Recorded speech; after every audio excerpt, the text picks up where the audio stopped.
começando o CTcast, podcast Cultura e Teologia.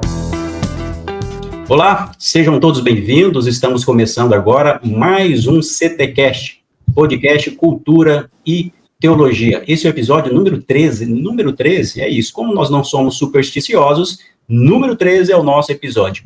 E o tema de hoje é a cultura do Messias, entendendo um pouco dos bastidores do contexto histórico-cultural da época do Senhor Jesus e dos evangelhos. Eu sou o pastor Valmir Nascimento e hoje nós vamos aqui nesse bate-papo. E aqui no nosso estúdio virtual nós estamos recebendo convidado aí para me auxiliar aqui, professor Eduardo Leite. É uma alegria e com esse momento aqui eu cumprimento a todos os nossos ouvintes, nossos irmãos que acompanham o CTcast com a paz do Senhor. Hoje, de maneira especial, nós recebemos aqui pastor, professor, teólogo, pedagogo e escritor, o Éder Moreira, que nos dá a honra de participar desse episódio, e é com ele que nós vamos falar sobre esse assunto, baseado no livro dele, Descortinando a Cultura do Messias. Professor Éder, seja muito bem-vindo, obrigado por aceitar o nosso convite. Caro amigo Valmir, é uma honra, um privilégio poder participar do episódio número 13 desse podcast abençoado. Quero aqui expressar minha gratidão, cumprimentando o senhor, também o amigo Eduardo, que Deus continue abençoando poderosamente, bem como também aqueles que vão nos acompanhar por meio da internet, e espero que sejam edificados e enriquecidos pelo conhecimento daquilo que nós vamos conversar aqui. Bom, eu tenho certeza, eu li o livro, aliás, eu conheço os seus trabalhos de outras obras publicadas, você já tem uma carreira literária, eu tive a oportunidade de acompanhar a publicação do Anatomia do Pentecoste, é isso? Isso mesmo. Foi o nosso primeiro contato, eu acho, né? Foi o nosso primeiro contato. Quando terminei de escrever o livro, comecei a procurar teólogos, pastores, professores, especialmente da linha pentecostal, embora outros teólogos de outras tradições também tenham me ajudado na leitura do manuscrito, e aí entrei em contato com o senhor, que sempre foi uma referência para todos nós, especialmente para essa nova geração de teólogos pentecostais, e eu fui gentilmente atendido e fiquei muito agradecido pelas indicações, pelos apontamentos que o senhor fez, por toda a ajuda para o lançamento daquele que foi, vou até pegar aqui, me permita. Por gentileza. Aqui, ó, Anatomia do Pentecostes. Anatomia do Pentecostes, aí está. Esse livro nasceu durante a pandemia e tem sido aí um instrumento para ajudar os estudantes, especialmente os estudiosos pentecostais, para entender as nossas origens escriturísticas, porque embora como movimento histórico nós tenhamos raízes em Azusa, nossas raízes teológicas são mais profundas do que Azusa, nós estamos enraizados em Atos dos Apóstolos. Sim. Muito bom. E daí, do Pentecostes, você foi para a cultura do Messias. Pois é. Que é o livro que nós vamos abordar nesse dia aqui, os bastidores histórico-culturais dos evangelhos, ou seja, época de Jesus, livro publicado aí pela editora Gramata. Eu queria que você, antes de nós começarmos, falasse um pouco do trabalho de escrever essa obra e de onde surgiu a ideia. Eu sempre, ao estudar a Bíblia, desde a minha terra juventude, eu comecei a me atentar, a ler as Escrituras, a me dedicar aos estudos das Escrituras com 14 anos de idade. E desde aquele momento eu percebia na leitura, especialmente dos Evangelhos, que me faltava compreender o mundo por trás do texto. Os significados mais profundos, algumas realidades mais profundas de alguns textos me escapavam devido àquilo que os estudiosos em exegese chamam de lacunas. Existem barreiras que acabam sendo uma dificuldade para o leitor moderno compreender os textos do Novo Testamento e do Antigo Testamento. Essas barreiras, elas precisam ser transpostas, essas lacunas precisam ser preenchidas. E uma das ferramentas que eu descobri ainda muito cedo foi o contexto, o estudo do contexto histórico-cultural. Então, desde este período, eu venho, ao longo dos anos, eu tenho aqui considerável material na minha biblioteca sobre esse assunto, eu venho pesquisando, até que ano passado, realizando um trabalho teológico aqui na nossa igreja, uma imersão teológica, eu preparei, a princípio, uma apostila para sistematizar esse conhecimento adquirido ao longo dos anos. E então, a partir dessa apostila, com uma dedicação um pouco maior de tempo, eu resolvi transformar tudo isso em livro, e então nasceu o livro Descortinando a Cultura do Messias, os bastidores histórico-culturais dos evangelhos. É uma pesquisa, portanto, já de alguns anos, mas principalmente nos últimos 6 anos, fazendo parte, inclusive, de uma pós-graduação que eu me propus a fazer em mundo judaico e helênico, língua, cultura e religião, bem como também uma viagem específica que eu realizei em 2018, uma pesquisa in loco em Israel, que me ajudaram também a compreender esse mundo por trás do texto. E aí a gente sintetizou tudo isso, sistematizou tudo isso e colocou nesse material. Muito bom, muito bom. Professor Eduardo, aí envolve história, não envolve? Sim, Valmir. Esse livro eu comecei a ler e já de cara assim, nós percebemos a preocupação com as questões históricas, né? Nós temos 2 capítulos iniciais que localizam o leitor e qualquer leitor, né? Parabéns, primeiramente, né, ao nosso querido irmão. Muito obrigado. Éder, porque ele se preocupa, Valmir, já orientando. Então, o leitor, um aluno, por exemplo, iniciando agora um curso de teologia, ele não terá dificuldade com uma literatura como essa, conduzindo ele para um ambiente que eu me lembro agora do quase um palestinense, né, o Bailey, né, que inclusive o irmão Éder cita ele, Kenneth Bailey, e que ele também faz esse tratado, esse trabalho de levar o leitor mais inculto possível dentro de um espaço maravilhoso que é o espaço do ambiente de Jesus. O trabalho que o nosso querido irmão Éder está fazendo, é conduzir-me para uma sala de jantar entre Jesus e Simão o fariseu. Isso é maravilhoso. Parece que eu estou vendo as mãos de Jesus pegando um pouquinho de água e lavando os pés de Pedro, sabe? Você vai lendo isso, porque ele é rico em detalhes, se preocupando, né? E aí eu já entro assim, já tentando, não sei se eu já posso fazer isso, né, Valmir? Fica à vontade. Eu já fiquei muito curioso, né? Eu já começo perguntando assim, essa questão ética, por que o senhor se preocupou muito com isso inicialmente já? Depois dos 2 capítulos, nós temos uma questão ética de início, né? Que é ali onde eu estou falando do lava-pés. Isso é Sim. muito interessante, porque faz com que a gente se localize, nos situemos, né? Um dos recursos que é próprio da história é colocar os nossos leitores, a nossa audiência em espaços que já não existem mais, né? E eu comecei a ler e eu falei, que interessante, hein? Isso demanda certamente muita pesquisa, né?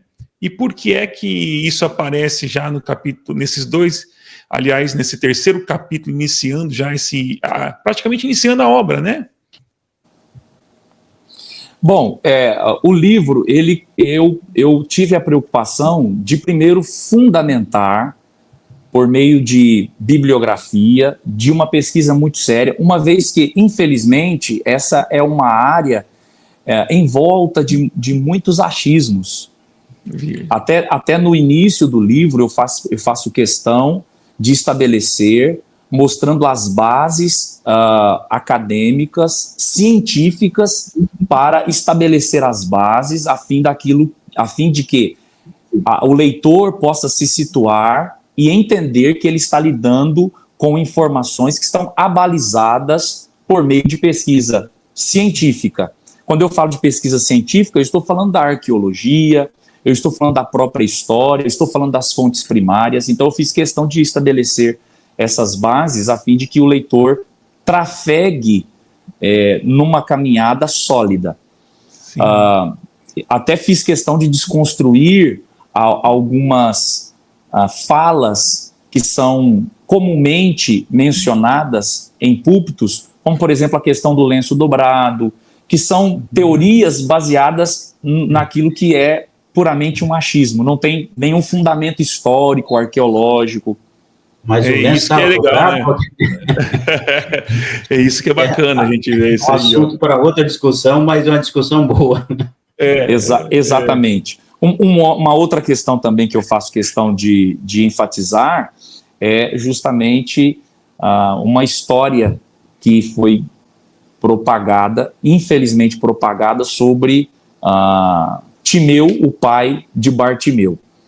E aí eu mostro a fonte histórica disso e desconstruo essa invenção que acabou se propagando e se massificando, infelizmente. Então, a minha primeira preocupação é trabalhar nos capítulos iniciais esses fundamentos teóricos. Sim. A partir disso, a gente começa a estabelecer esse pano de fundo político, porque é impossível entender os evangelhos, os 4 evangelhos, se o leitor primeiro não se situar no ambiente político em que o Messias, o Cristo, se manifestou. Sim.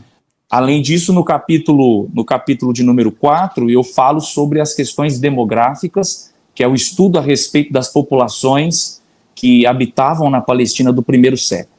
Só abrindo um parênteses, quando eu cito Palestina do primeiro século, nós sabemos que naquele período, aquela região, aquela terra, ela não era conhecida assim.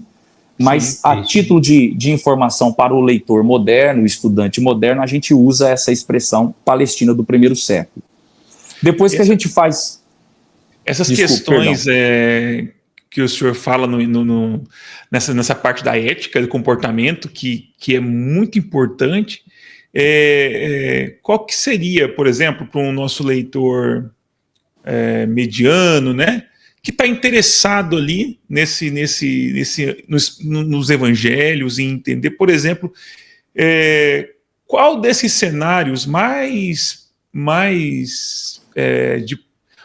característicos, ou seja, carregado de características próprias do ambiente daquele tempo, que eles poderiam olhar e verificar, por exemplo, assim, a questão do comportamento, da honra, da autoridade, né, que você diz muito sobre isso. E que quadro eles poderiam olhar hoje para a Bíblia Sagrada e verem exatamente o que você estava falando lá? Qual seria o melhor das parábolas, de repente, dos encontros de Jesus? Nesse capítulo que a gente mostra aí os códigos de ética judaicos, na verdade, a gente não exaure todo o assunto, Sim. Uma vez que o livro se propõe a ser uma síntese introdutória. Mas a gente vai abordando, por exemplo, um conceito que era axial dentro da cultura do Messias, que é o conceito de honra e vergonha. Sim. Isso vai permear todo o evangelho, todos os 4 evangelhos. Essa concepção axial de honra e vergonha. Até o Kenneth Bailey, ele fala justamente sobre isso. Ele diz que, assim como hoje, ao corrigirmos os nossos filhos, a gente fala, não faça isso porque isso é errado, naquela cultura, naquele ambiente, os pais diziam, você não pode fazer isso porque isso é vergonhoso. Porque o conceito de honra e de vergonha regia o comportamento das pessoas enquanto indivíduos, mas também enquanto entes no ambiente público. E o que é interessante? Eu vou colocando aqui no livro, inclusive, essa questão do lava-pés. Essa questão do lava-pés, mais do que fazer parte de uma prática dentro da hospitalidade, refletia muito bem essa ideia de honra e de vergonha. E aí a gente coloca algumas coisas, algumas informações importantes, e o que eu procurei fazer no livro é sempre enfatizar informações que geralmente não se acham em outros manuais. Porque escrever mais do mesmo não tem necessidade disso. Eu sempre, como escritor, como autor, eu sempre pensei nessa perspectiva. Escrever mais do mesmo não há necessidade. Então eu sempre procurei enfatizar aqui alguns aspectos que fogem daquilo que é senso comum, das informações que as pessoas geralmente sabem. Só para a gente finalizar o aspecto aqui do lava-pés, pastor Valmir, professor Eduardo, a gente sabe o que do lava-pés? Que geralmente era uma tarefa feita por um escravo. Só que é bem mais profundo do que isso. Por exemplo, uma das regras estabelecidas e registradas em documentos daquele período é que um escravo judeu não podia lavar os pés do seu senhor judeu. Então você tinha regras que regiam essa prática. Outra informação, a prática do lava-pés, ela sempre acontecia na chegada, antes da refeição, nunca durante e nunca depois. E é isso que nos chama a atenção quando a gente estuda João capítulo 13, porque o texto vai dizer que Jesus, no meio da ceia, ele se levanta e ele decide lavar os pés dos discípulos, porque até então os pés não haviam sido lavados. Então Jesus, talvez esperando a iniciativa dos seus discípulos, uma vez que isso também era uma outra regra, você tem, por exemplo, o Tratado de Ketuvot, que vai mencionar que era tarefa dos discípulos lavar os pés do seu rabino. Sim. Então Jesus ele fica esperando ali, todo mundo está comendo, só que se esqueceram de um detalhe fundamental, os pés não foram lavados. E então Jesus, no meio da refeição, se levanta e decide então realizar essa prática que era para os seus próprios discípulos fazer, e ele usa aquilo para construir, então, um ensinamento de serviço.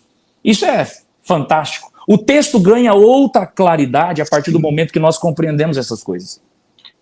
Muito bem. Eu queria fazer exatamente abrir esse parêntese para destacar a necessidade do leitor, não somente do teólogo, do pregador, do ensinador, mas também de todo leitor das Sagradas Escrituras, ter essa dimensão histórica, cultural e social daquela época. Isso auxilia sobremodo, na verdade, não só auxilia, mas é uma ferramenta indispensável, Weder, para entender a mensagem, ou seja, nós estamos em um processo de leitura das Sagradas Escrituras, e a leitura já é por si só um processo hermenêutico, ou seja, eu estou entendendo, decodificando aqueles sinais para aplicar na minha vida. Significa dizer, portanto, que entender aquele contexto histórico, cultural, faz todo sentido e é indispensável para o leitor da Bíblia. Pensando agora numa pessoa que está assistindo a esse vídeo, a esse podcast, teve acesso ao seu livro, ele poderia simplesmente dizer assim, mas não é somente pegar a Bíblia e fazer a sua leitura, mas, na verdade, nós estamos aí pelo menos 2000 anos separados por uma cultura completamente distinta, ou seja, a nossa mente não consegue entender aquele contexto, a menos que alguém nos faça a exposição, é o que você faz aqui no seu livro? É justamente isso. Uma frase que eu coloco do Dr. Craig Keener é justamente isso, ele diz assim, às vezes ler as passagens da Bíblia à luz da cultura do mundo antigo, simplesmente as tornam mais concretas para nós. Então a ideia é justamente essa. Na tarefa da leitura, o leitor moderno, quando ele abre as escrituras e ele vai ler, existem barreiras que ele pode, consciente ou inconscientemente, saber que elas existem, mas elas estão ali. A barreira cultural, a barreira linguística, você tem as barreiras sociais. O mundo daquele período era regido por outros fundamentos, de modo que o leitor atual, ao ler as escrituras com as lentes apenas do agora, pode incorrer num erro que nós chamamos de anacronismo dentro da exegese. O que é o anacronismo? É nós lermos as escrituras com as lentes de agora e interpretarmos aqueles fatos com as lentes de hoje. E aí eu posso entender coisas que o texto não está querendo me dizer. E isso é muito perigoso, é um terreno muito, muito, muito escorregadio, porque pode nos levar a compreender coisas que Deus não está querendo dizer em sua palavra. Então, graças a Deus que ao longo dos anos, essa pesquisa do contexto histórico-cultural, embora em português nós tenhamos poucas coisas, infelizmente, é uma área que em nosso idioma nós ainda temos alguma dificuldade. Eu espero que nos próximos anos isso avance, mas graças a Deus que nós temos materiais que hoje podem, como eu mencionei no início, construir pontes para que a gente possa acessar a cultura daquele tempo. E a partir disso, trazermos a aplicação para hoje. Engraçado que o estudo da cultura em seus períodos históricos evidencia o quanto nós, enquanto seres humanos, nos transformamos e sempre estamos achando que o passado era muito igual do que era hoje. Então, o trabalho histórico, ele nos faz lembrar das mudanças que acontecem, inclusive as mudanças que nós passamos hoje, por exemplo, né? Quem viveu há 20 anos atrás sentiu mudanças fortes no nosso mundo, né? E uma das questões que me chama sempre a atenção, e eu tenho recentemente falado sobre isso, é a questão do banquete, por exemplo, quando entra para a nossa cultura. Ainda fazemos banquetes, ainda comemos bastante. O crente come, viu, irmão Éder? Não sei aí, mas aqui o crente come, viu? Aqui o crente come. Isso é em todos os lugares. Aqui tem restaurante que quando acaba o culto, ele fica esperando o crente passar na calçada, viu? Que aí lota. Mas assim, como o senhor disse, e eu sempre recomendaria uma obra como essa, porque tratar de banquete é mostrar que, embora a gente está comendo ainda, mas o significado ainda era outro, né? Olha como que era. Como é que esse banquete poderia ser para um leitor, para quem está nos ouvindo? O que ele precisa? Ele precisa ter calma ao identificar, por exemplo, Jesus entrando na casa de Simão, ou Jesus, o primeiro momento que ele faz o milagre, se não me engano, é um casamento. Exatamente. E é interessante, pegando esse gancho aí do pastor Eduardo, destaco exatamente esse ponto, a preocupação do evangelista e dos evangelistas em registrar esses eventos, e os banquetes ocupam um lugar central ali, sim, naquele contexto, e o Éder trata muito bem desse assunto no livro. O Éder, e você percebe que no início é banquete, e no final, quando ele tenta provar que ele ressuscitou, o que você vai comer aqui? Tem um peixe? Ele finaliza falando de banquete. Exatamente. Uma das coisas fundamentais para nós compreendermos a importância social que um banquete possuía naquele período era que o banquete era mais do que simplesmente um ajuntamento de pessoas para desfrutar de uma deliciosa refeição. Nós não podemos esquecer que aquela cultura diferente da nossa era centrada na oralidade. Então, falar em público, estar em ambientes como banquetes, onde você tinha a possibilidade de falar às pessoas, era algo fundamental. De modo que os banquetes, na verdade, eles tinham um papel social, mas eles também possuíam um papel educacional, porque o banquete era um espaço para que as pessoas desfrutassem de momentos de debate de ideias. É por isso que os evangelistas, eles fazem questão de enfatizar esse aspecto da vida social de Jesus. Jesus está a todo momento em diversos banquetes, muitas vezes em locais, pela visão da época, inapropriados, Sim. Mas ele está ali aproveitando a ocasião para expressar as suas ideias, e não apenas isso, para também ser interrogado pelas pessoas, porque o banquete servia para isso. Por que com frequência Jesus era convocado pelos fariseus, mesmo havendo aí um certo antagonismo entre Jesus e os fariseus? Jesus estava com frequência na casa desses homens desfrutando de banquetes, porque era uma oportunidade de interrogar para saber as posições teológicas de Jesus. E Jesus sabiamente aproveitava tudo isso para levar a mensagem do reino. Então, isso é fascinante. Isso é interessante que você está destacando o papel social e educativo do banquete naquele contexto, porque isso já faz uma conexão também com a filosofia grega. Podemos aí lembrar, inclusive, do Banquete de Platão, que é uma das principais obras desse filósofo, destacando, portanto, ou fazendo uma conexão com o momento da alimentação, com esse debate profundo de questões extremamente importantes. E o que é pertinente nós fazermos esse resgate daquele contexto social para o nosso, como nós perdemos essa condição de um banquete na atualidade. Ou seja, hoje a questão da alimentação é simplesmente para saciar as nossas necessidades físicas, sem nenhuma reflexão do ponto de vista humano, pessoal e espiritual. E isso se perde de maneira geral e se perde também nas famílias. Eu acho importante nós fazermos essa conexão também, porque a história passada, obviamente, ela serve também para nos relembrar de alguns aspectos que, ao longo do tempo, nós perdemos. Inclusive, exatamente. Valmir, a gente não se detém mais, né, no banquete. Isso. Estamos muito rápidos, né, irmão Éder? A gente está praticamente sem sentir o sabor das comidas. Exatamente. E é muito veloz. Os pais... É tudo muito célere, né? E aí você tem também a tecnologia que tem acabado roubando esse foco de partilharmos ali daquele momento. Sim. Uma coisa interessante, me permita aqui... Pode, claro.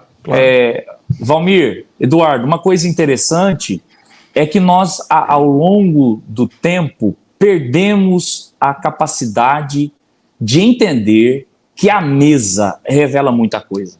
Isso. E eles entendiam isso.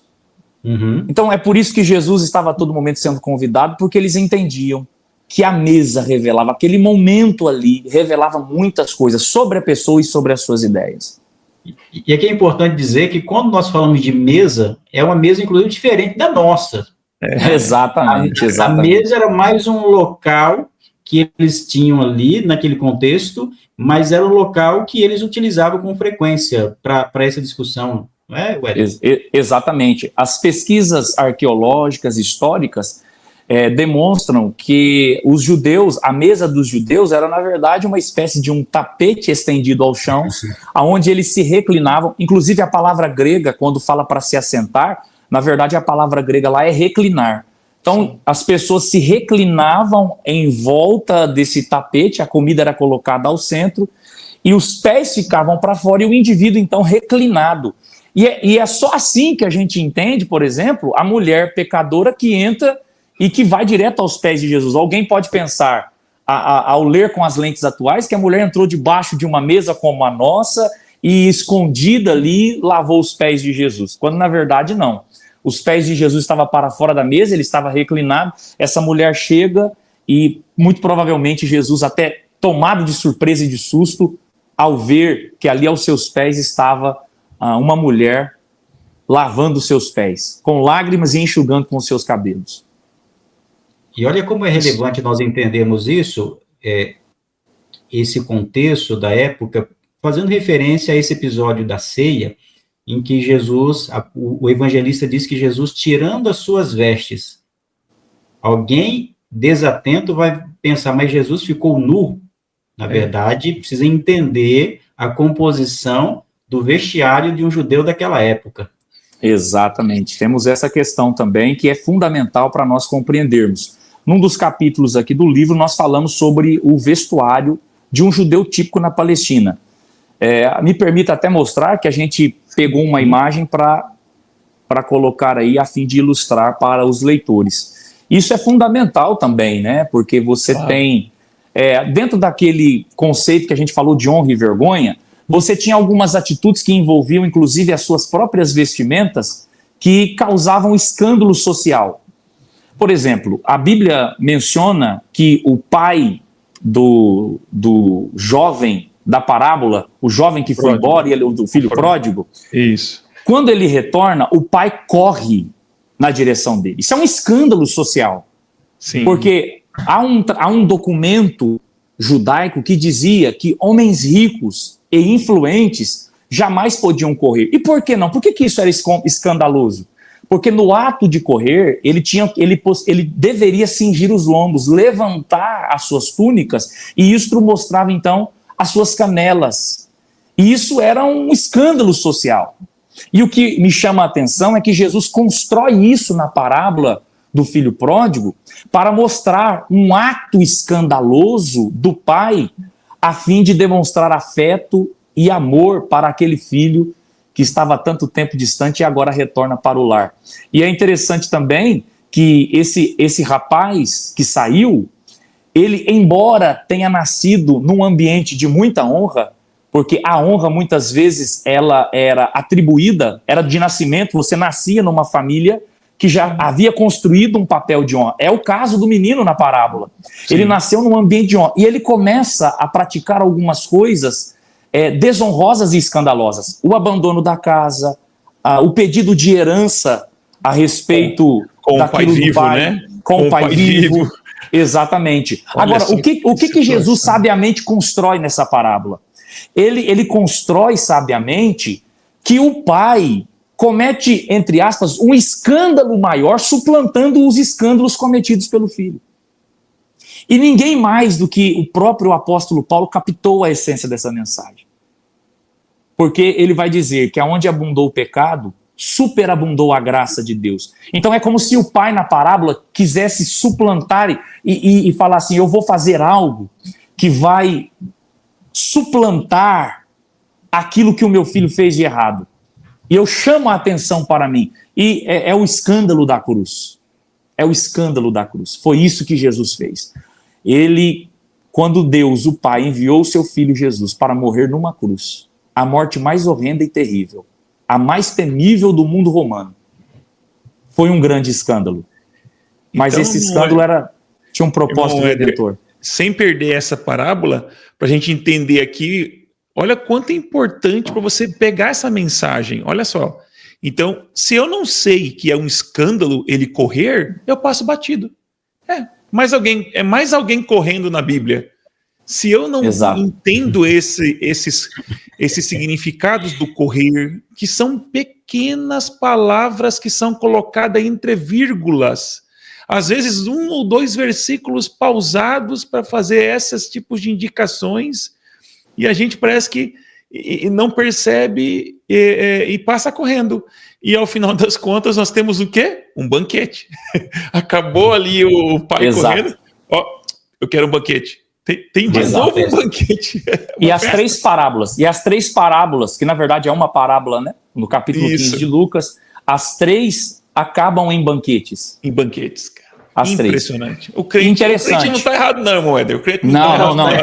Nós temos fundamentos bíblicos para isso. Tá certo. Me permita aqui só explorar essa questão ainda dos banquetes. A primeira parábola que Jesus conta é a parábola onde um pastor, ele vai atrás de uma ovelha que se perdeu, e quando ele retorna à aldeia, ele convoca todo mundo, e todo mundo então partilha de uma festa. Como é que nós vamos entender isso? Como é que nós vamos entender numa sociedade onde nós estamos inseridos, a sociedade odierna, onde nós vivemos uma perspectiva extremamente egoísta, individualista?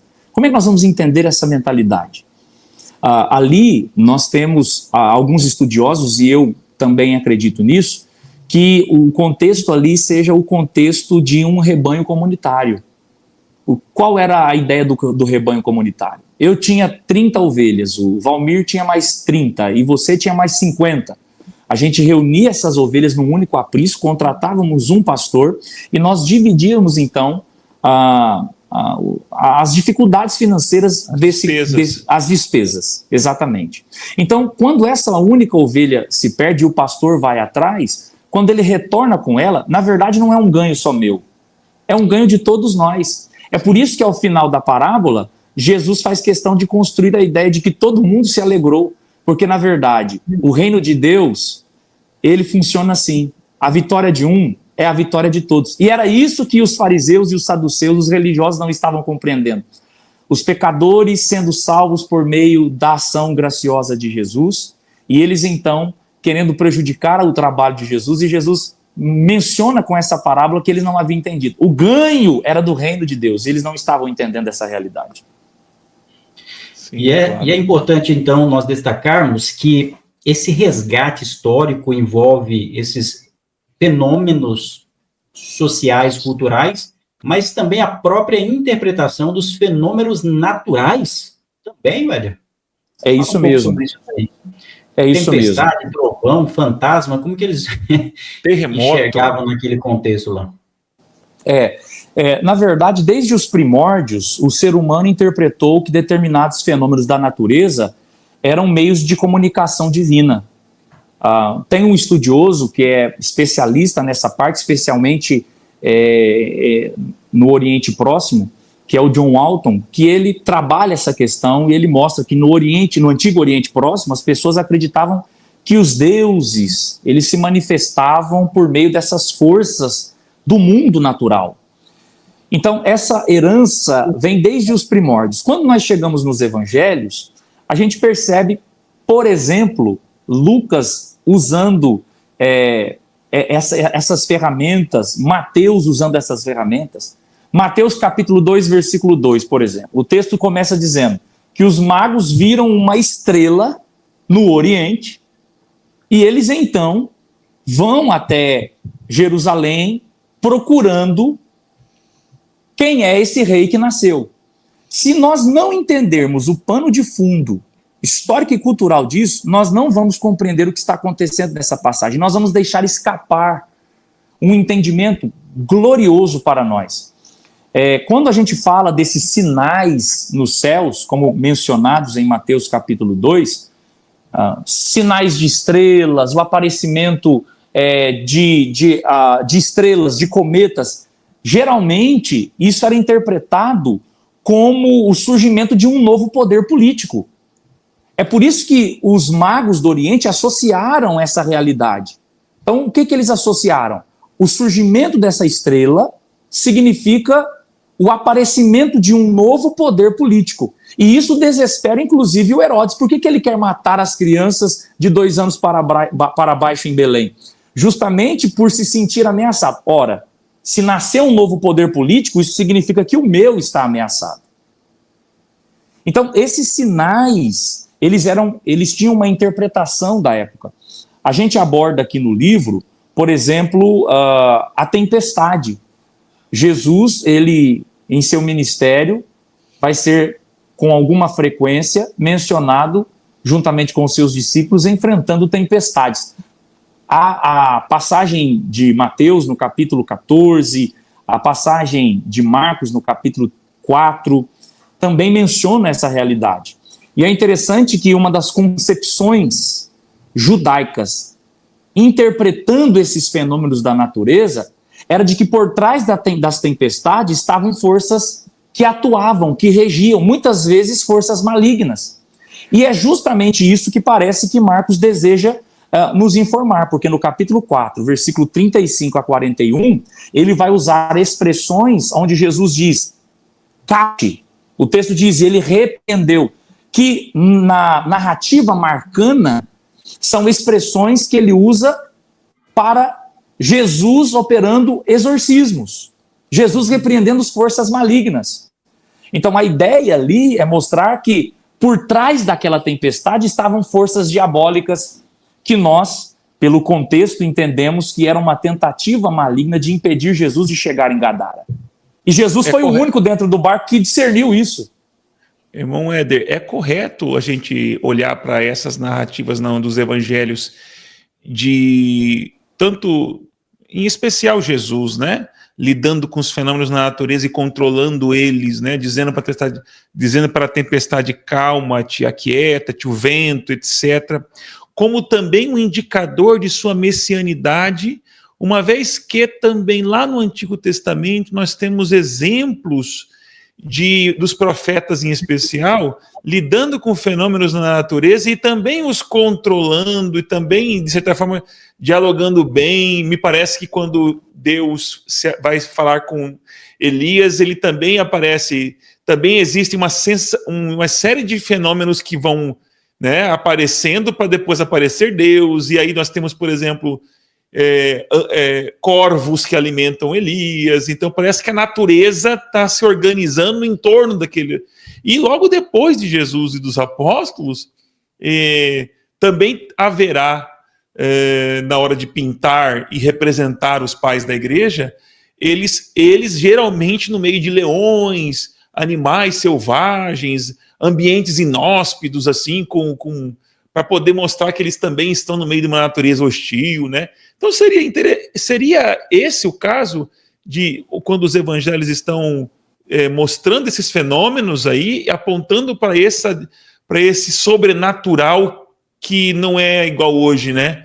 Hoje, quando dá um terremoto, a gente explica tudo pela escala Richter e Exatamente. acabou, não tem Deus por detrás de nada, não, né? Exatamente. Inclusive, essa passagem que o irmão citou do profeta Elias, nós percebemos que ele tinha a expectativa de que Deus se manifestasse ou por meio do vento, ou por meio da tempestade, ou por meio do fogo.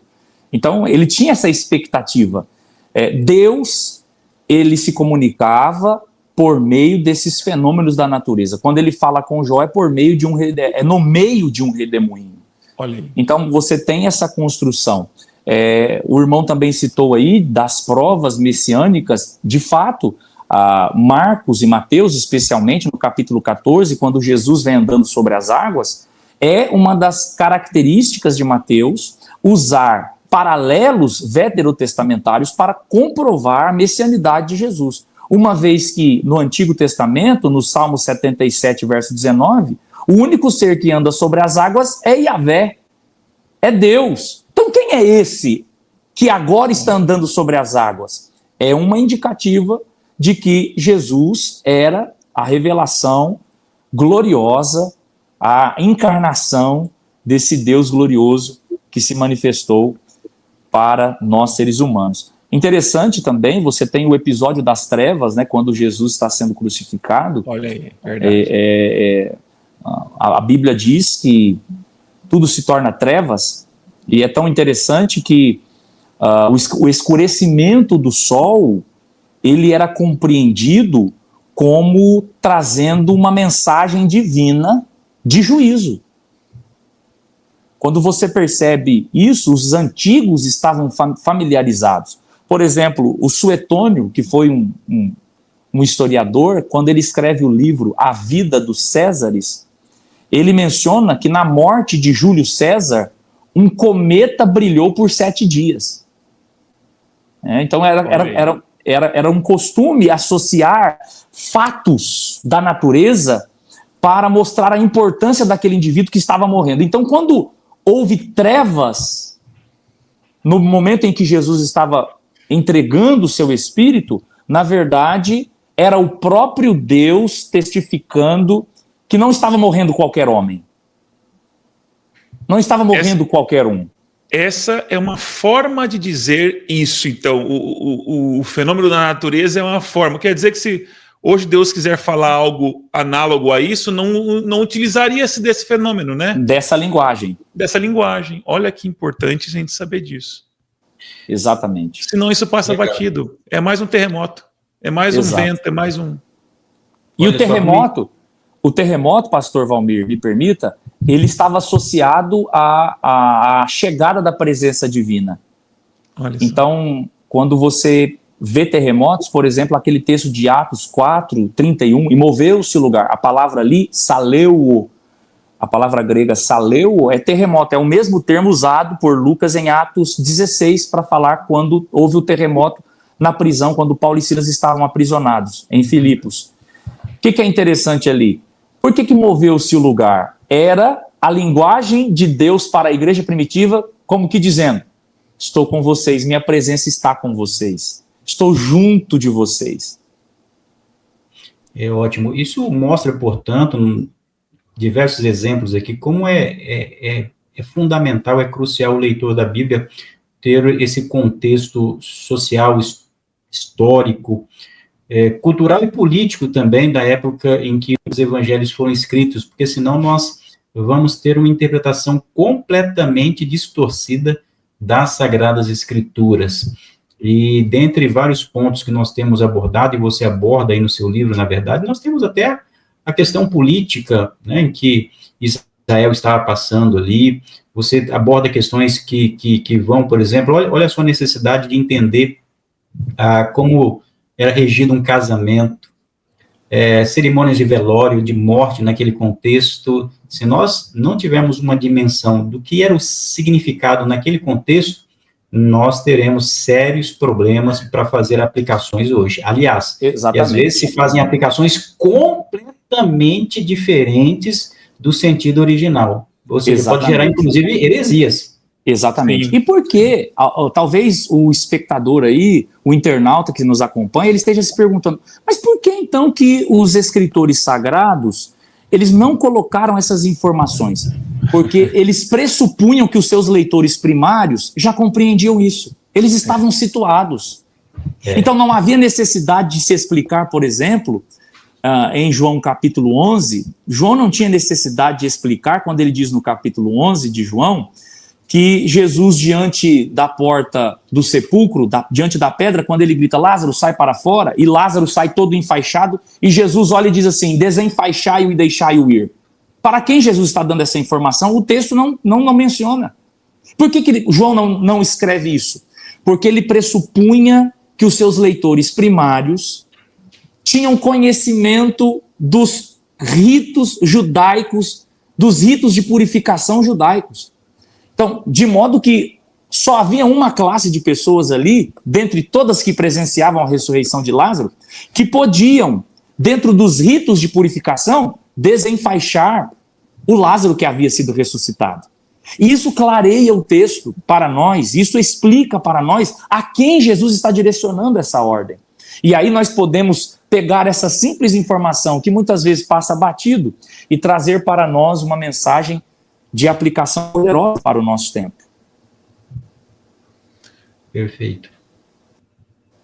A gente pode olhar assim, por exemplo, o casamento, só para pegar uma das questões que nós temos no livro, na obra, e observar como não tem mais é apenas um nome, mas antigamente um significado completamente outro.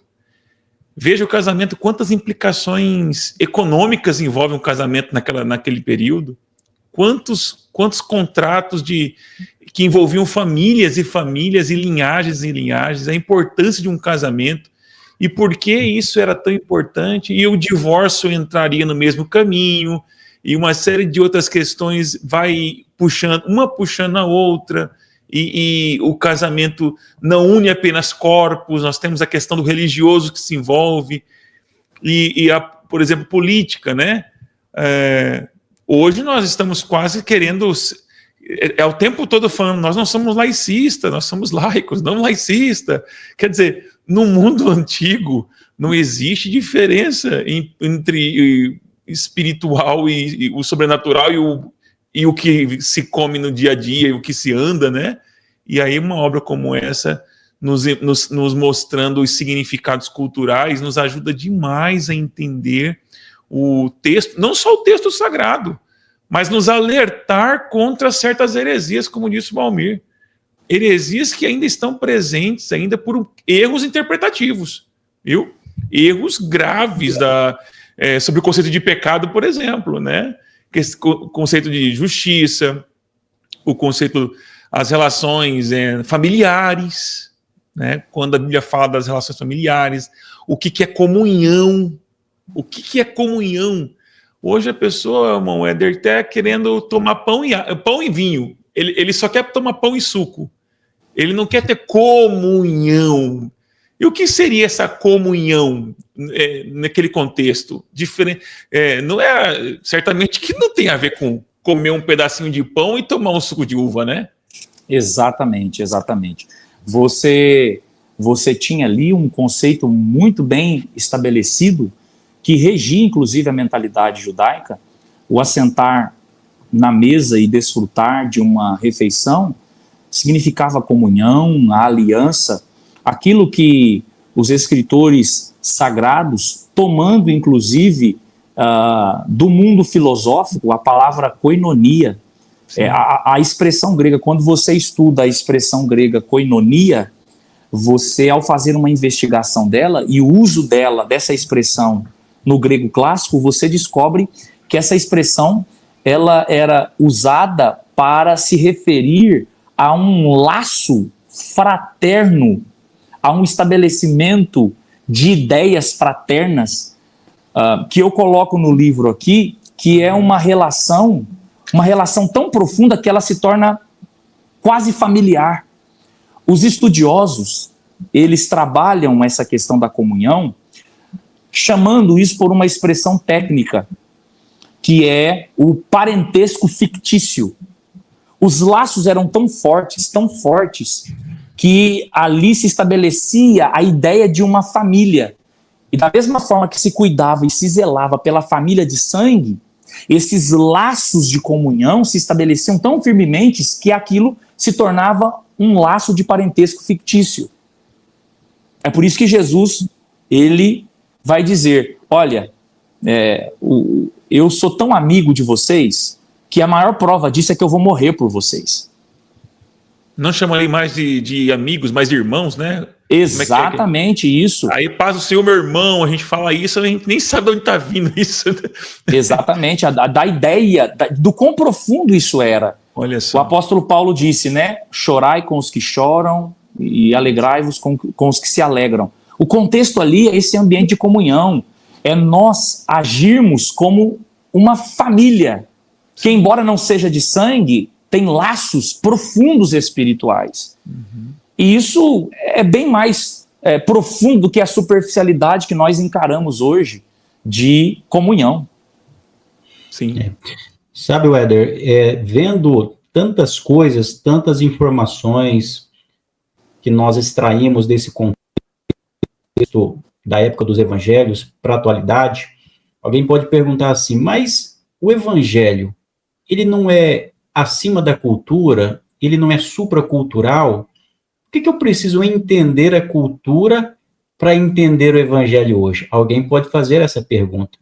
Mas é claro, o que nós precisamos lembrar é que, de fato, o evangelho, a palavra de Deus, é supracultural, ou seja, está acima da cultura. Ela não se condiciona a nenhuma cultura, nem daquela época e nem atualmente.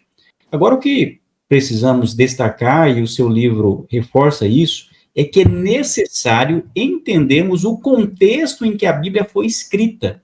Ou seja, Exato. Ela não maquiou a realidade, a Bíblia não é algo fora da realidade, não é algo tão espiritual que desconsidera as necessidades físicas, emocionais e culturais. Ali, muitas vezes, o que nós precisamos entender é que quando a Bíblia vale-se desse contexto, não necessariamente ela está chancelando aquela cultura, mas nós precisamos entender a cultura daquela época para fazer uma aplicação dos princípios na sociedade contemporânea. Exatamente. Perfeito, pastor Valmir. Essa síntese que o senhor nos faz agora, ela é o resumo perfeito, clínico, cirúrgico daquilo que eu propus colocar no material. De fato, o evangelho, a mensagem do evangelho é supracultural, está acima. Entretanto, Deus, ao comunicar a mensagem do evangelho para nós, ele fez, muitas vezes, utilizando os veículos da cultura. Isso. Né? Interessante, então, Éder, que o Valmir falando isso, me lembrei aqui do Agostinho, que nem ele tinha essa... quando ele recomendou Jerônimo sobre a tradução, ele falou assim, olha, eu tenho por mim que o grego é a língua inspirada. É bom ter cuidado nessa tradução, porque é como se ele... a cultura inspirada é a cultura bíblica e nós tenhamos que voltar lá e usar tudo que eles usavam, né? Então não é isso que a gente... que a compreensão... a melhor compreensão sobre cultura está dando, né? Mas perceber que Deus falou através de homens no seu tempo, usou, por exemplo, moedas daquele tempo. Se eu não souber o que é o que são 30 moedas de prata, o peso disso, eu passo batido, não é mesmo? Exato. Então esses princípios, os princípios bíblicos tecidos numa trama cultural de um período que abordando aquela trama, eu percebo um princípio que é supra, que é as doutrinas, que são a base teológica toda do pensamento cristão, por exemplo. Inclusive, as grandes discussões do período da patrística vão envolver exatamente essa relação entre cristianismo e cultura. Então, nós temos ali Justino Mártir, que defendia, assim, de maneira bem intensa e radical a aplicação da cultura grega. Nós vamos ter do outro lado ali Tertuliano, que já não aceitava o que tem a ver Atenas com Jerusalém, ou seja, não tem nada a ver. E, por outro lado, nós temos uma síntese integradora, mais, assim, equilibrada, que vem com Agostinho, que vai propor aquele que ele chama lá do ouro do Egito. Isto é, assim como os judeus extraíram lá do Egito o ouro e no deserto utilizaram para construir obras que glorificavam a Deus, inclusive no tabernáculo, a mesma coisa nós precisamos fazer. Existem elementos da cultura que não são necessariamente criados por um evangélico e por um religioso, mas expressam a sabedoria, a graça e a ação de Deus na história. Inclusive, você cita o próprio Jesus utilizando uma passagem que se geralmente indicam lá como Cícero. Alguém falar isso pode questionar, mas são frases que expressam a sabedoria que vem do alto.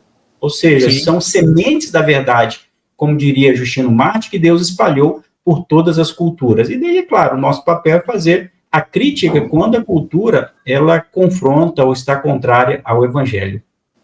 Exato, exatamente.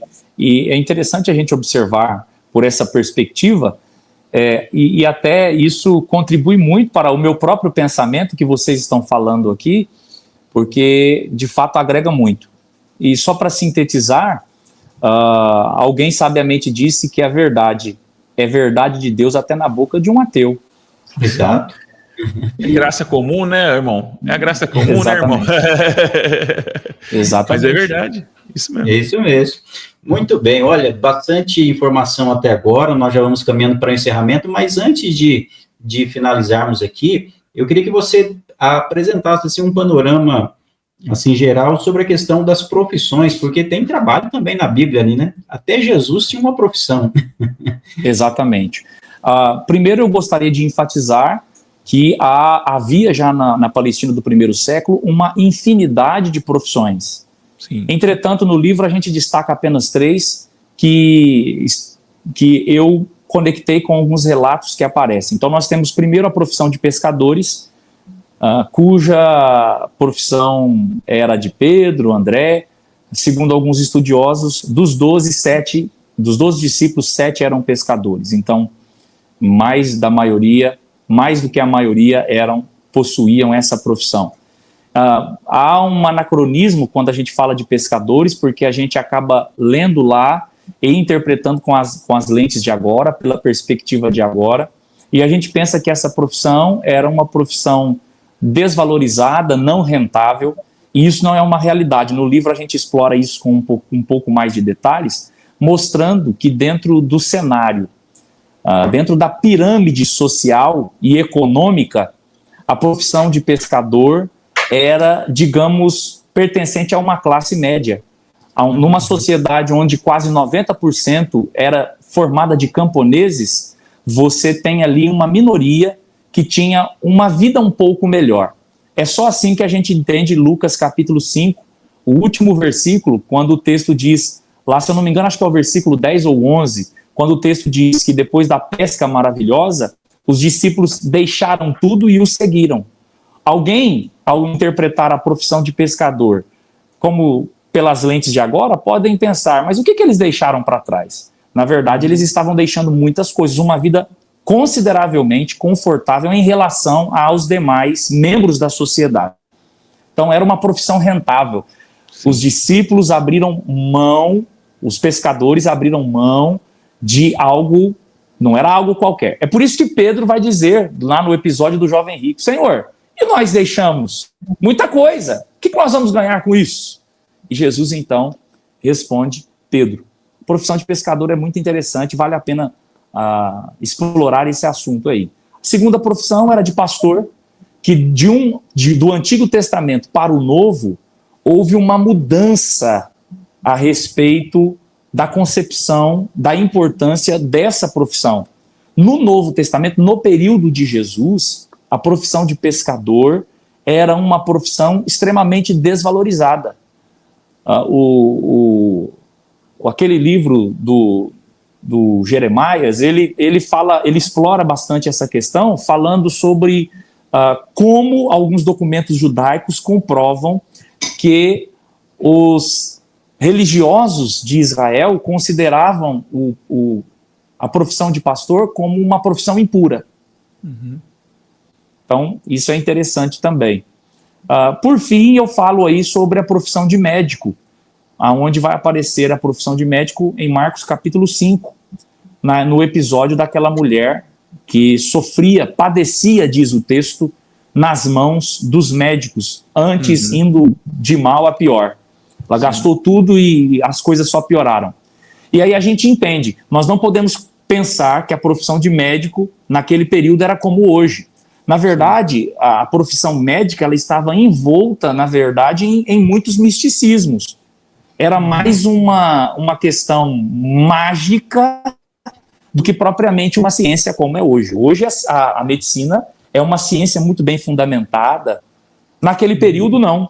Então, quando o texto diz que aquela mulher padecia muito nas mãos dos médicos, é que, na verdade, ela havia sido vítima de charlatões, que enganando ela com procedimentos místicos, supersticiosos, e até no livro eu relato aí alguns dessas superstições, ela acabou piorando mais, porque não era agora só um problema físico, era também um problema emocional. Ela estava sofrendo emocionalmente por ser vítima de charlatões. Muito bom, muito bom. Ou seja, tudo isso nos mostra, professor Eduardo, que para nós entendermos bem as Sagradas Escrituras e fazermos uma aplicação adequada dela na sociedade contemporânea, nós precisamos entrar no túnel do tempo, voltar ali com os requisitos, com as fontes que nós temos na atualidade, para entendermos aquela época. E o livro do professor Weder faz isso de maneira bem importante, interessante. Vale destacar que aqui nós tratamos somente de alguns pontos. O livro vai falar, como, por exemplo, sobre política, demografia, vai falar sobre nascimento, educação, bar mitzvah, que era aquele momento ali para os judeus, digamos assim, como que a maioridade do jovem israelita, casamento, habitações, vestuário, profissões, patronagem, funeral, até morte, escravos, festas judaicas, cronologia judaica, fenômenos da natureza, crucificação, pesos, medidas e moedas, mentalidade e conceitos judaicos. Um livro que vale a pena ser adquirido. Muito bom, muito bom. Infelizmente, na verdade, felizmente, é muito conteúdo, pouco espaço de tempo para abordarmos tudo isso. Quem sabe, futuramente, o nosso amigo Weder Moreira volta aqui para nós falarmos um pouco mais. Caminhando para o encerramento, professor Eduardo, obrigado pela sua participação, as suas considerações do nosso bate-papo de hoje, desse CTcast. Para mim é uma alegria saber que o Brasil ganhou uma obra como essa das mãos de um escritor brasileiro, né? Eu sempre tenho dito que nossos brasileiros escrevem bem, tanto poesia, música, arte como um todo, mas às vezes a gente acha que não, né? Mas eis aí uma obra maravilhosa, que nos faz entrar nos bastidores, né, como está na capa, né, nos bastidores da cultura de Cristo. É uma coisa que me impressiona muito. Eu sou apaixonado por história e eu sempre tenho defendido que um bom teólogo, ele tem uma base de teologia histórica, ele tem uma base de história profunda para que ele possa fazer toda essa construção teológica e pensar a teologia no seu tempo. Então, parabéns ao irmão Weder, e parabéns ao nosso Brasil, que está ganhando com isso. A igreja brasileira está ganhando com isso, qualquer irmão de qualquer denominação está ganhando com esse livro, com esta obra. Estudante de teologia nem se fala, é quase eu diria quase uma obra obrigatória para um estudante de teologia. Parabéns, que Deus abençoe nessa caminhada aí, viu? Que venham mais, né? Porque mais. Agora é a cultura do Messias, viu, Valmir? Messias, porque vamos aguardar de Paulo, vamos aguardar, né? Vamos aguardar do Antigo Testamento e vamos. Verdade. Eu quero agradecer o pastor e o professor Eduardo, que é não somente um apaixonado por história, mas um estudioso dessa área. Eduardo é formado em História, mestre e doutor em História pela nossa Universidade Federal aqui, e tem coisa boa chegando aí em breve da parte do professor Eduardo. Agradecer a participação dele aqui. E agora, as considerações finais do pastor e professor Weder Moreira. Agradecer mais uma vez, professor Weder. E alguma coisa que, assim, nós não falamos aqui nesse bate-papo, que é importante também você destacar aí nessa abordagem final. Professor Valmir, professor Eduardo, primeiro eu quero expressar a minha gratidão pela oportunidade, pelo espaço concedido para nós dialogarmos. Eu confesso que eu fui enriquecido pelos apontamentos que os irmãos fizeram. Eu coloco no livro, na conclusão, que o livro ele não propõe ser uma informação dogmática, então o livro não está fechado. Inclusive, eu continuo ainda estudando o assunto, já tenho um material preparado para, numa próxima edição, acrescentar algumas informações que vão melhorar ainda mais esse texto. Mas eu quero aqui expressar a minha gratidão. Tem uma frase que eu gosto muito, e a frase diz: uma das maiores expressões da amizade é o diálogo. Então, eu percebo que esse espaço concedido, na verdade, é uma expressão da amizade que eu tenho com o professor Valmir, e espero que o Espírito Santo continue prosperando, abençoando, frutificando o ministério professor Eduardo. Já peguei aqui no ar a dica de que vem coisa boa por aí, e eu quero ter acesso, assim como eu recebi recentemente um material de um amigo que aí nós temos em comum, que é o Jonas Mendes. Sim. Recebi o livro dele, li, e eu espero também receber aí o material. Pastor Valmir dispensa comentários. Se pegar aqui na minha biblioteca, tem os livros do pastor Valmir, inclusive o último agora que eu também tive o privilégio de receber. E quero aqui louvar a Deus por esse tempo que nós compartilhamos aqui as nossas ideias e a oportunidade também de divulgar o material. Louvo a Deus por essa oportunidade, viu, pastor Valmir? Maravilha. Mais uma vez agradecer, pastor Weder, por aceitar o nosso convite. E destacar aqui que foi citado o nome do nosso amigo Jonas, e de fato ele também é o prefaciador da obra, ele também é um dos culpados, ele sempre participa conosco aqui do nosso CTcast, um dos nossos parceiros. Agradecer mais uma vez, pastor Weder, a nossa audiência, dizer que nós vamos deixar aqui o link na descrição do vídeo para aqueles que quiserem adquirir o livro com o pastor Weder. Adquira uma obra necessária para pregadores, ensinadores, pastores, mas para todo cristão que quer conhecer a Bíblia no seu contexto, notadamente ali no período dos evangelhos. Nós vamos chegando ao fim de mais um episódio do nosso podcast Cultura e Teologia. Vale lembrar, se você ainda não é inscrito no canal, inscreva-se e faça parte da nossa comunidade. Deus te abençoe e até o nosso próximo episódio. Até lá!